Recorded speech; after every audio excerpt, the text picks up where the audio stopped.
They say that you cannot time the market and that time in the market beats timing the market. And they would be correct. However, this isn't the full picture of the market and the cyclic nature of the market. When we think about timing the market, we're talking about when is the market low, when's the market high. You want to buy low and you want to sell high. But how do you know when things are low and when things are high? In this video, I'm going to talk about the nature of the market cycle and that there is a great depth to the market cycle that you might not be aware of and that you should be. But before we begin, please like, comment, subscribe. It really helps me out. And without further ado, let us talk about mastering the market cycle. So mastering the market cycle is actually the title of this book by Howard Marks, which is the basis of this video. And in this book, Howard Marks talks about the market cycle. And I think we all kind of have an idea about what the market cycle is. It is the idea that there are these expansions and contractions in the market, that there are lots of gains, but there are also these dips, and we want to buy low and we want to sell high.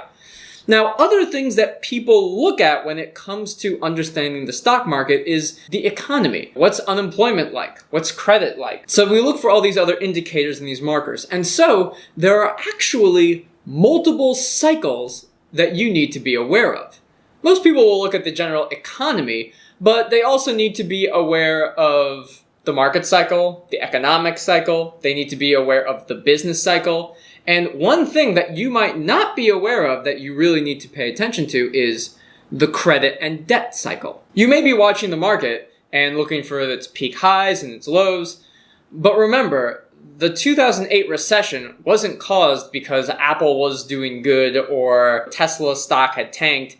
It had to do with the credit cycle. It was the fact that the housing market was so overinflated because credit was at this all-time high expansion. It was super, super high, overinflated, and it ultimately caused a crash, which caused the market to crash.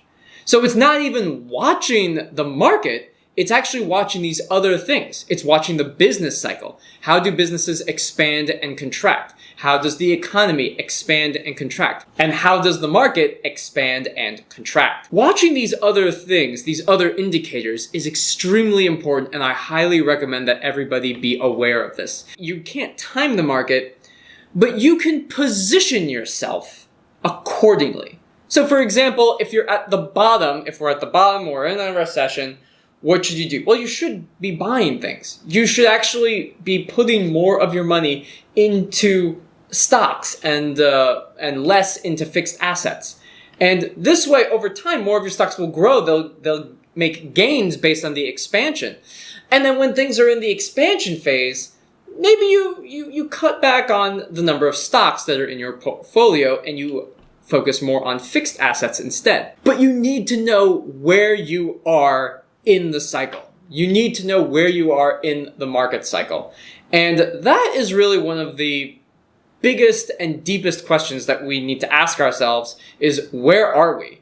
Right now, I'll speak that from the United States, yes, we have hit an economic recession. So the economy is down. From an economic cycle, we're in a recession. We're low. The market, on the other hand, is at a high. So the market and the economy are not in sync. Credit and interest rates are high.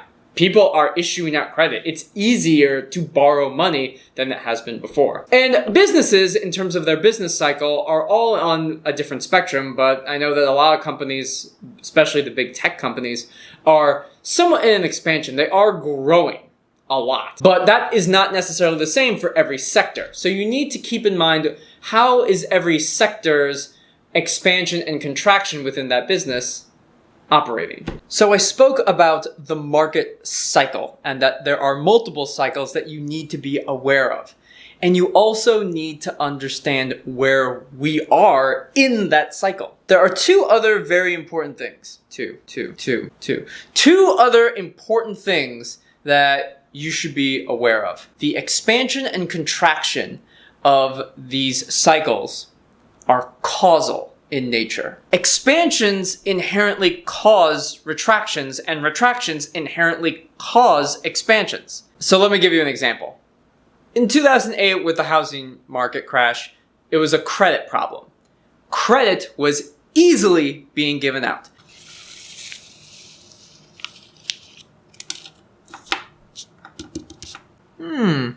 Well, that seems pretty easy. Tons of credit was just being issued. We were at the peak of the credit cycle. And so because money and regulation was so relaxed when it came to giving people mortgages and loans, it inherently caused some level of abuse. It just caused it. People were finding loopholes. There are people who do nothing but just try to find loopholes in the system so that they can exploit it and make a quick buck. And then there's the crash. So now you have this recession, and now you have credit is tight. There is so much more regulation that is now involved in getting credit, in being able to take out a loan on a house or a mortgage or whatever.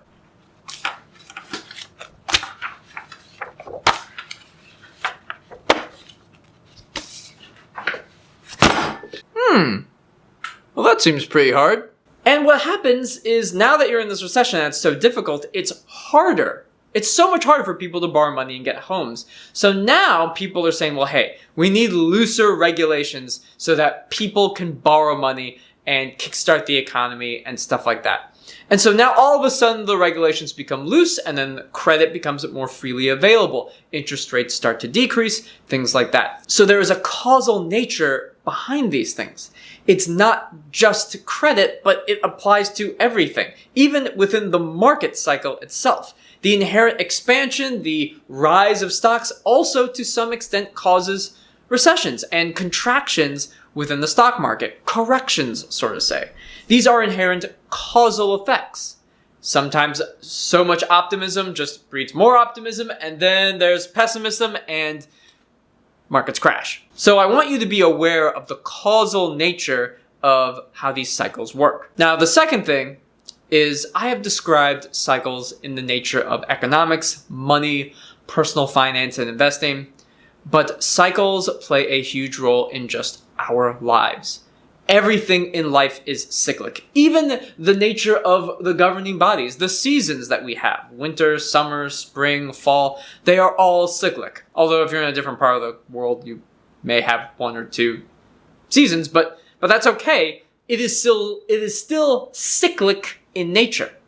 And you yourself, your life, what you are going through is also cyclic. You're going to have some great years. You're going to have some great times, but you're also going to have bad times as well.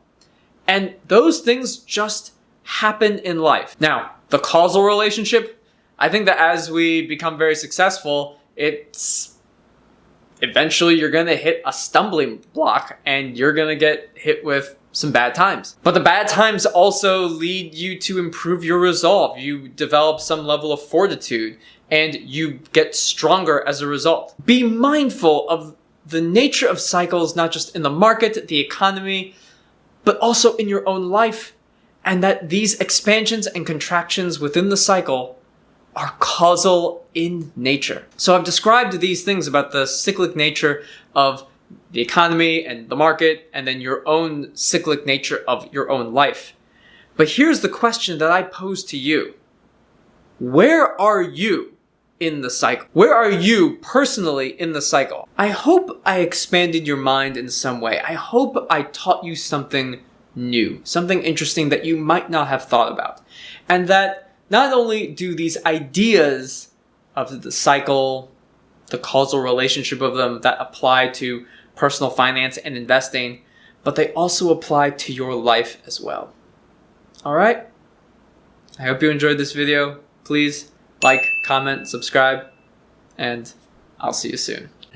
There's one last thing that I wanted to mention, which is that there is a YouTuber, another small YouTuber like myself, known as the Journeyman Investor, and I just wanted to give him a shout out. He actually provides a lot of very interesting, detailed, just quality content, and it's not necessarily encouraging the get-rich-quick scheme, but rather to invest in portfolios that will help you grow long-term, which is very much part of my own personal investing philosophy. So I would highly encourage you to check out his channel. I have a link in the description below.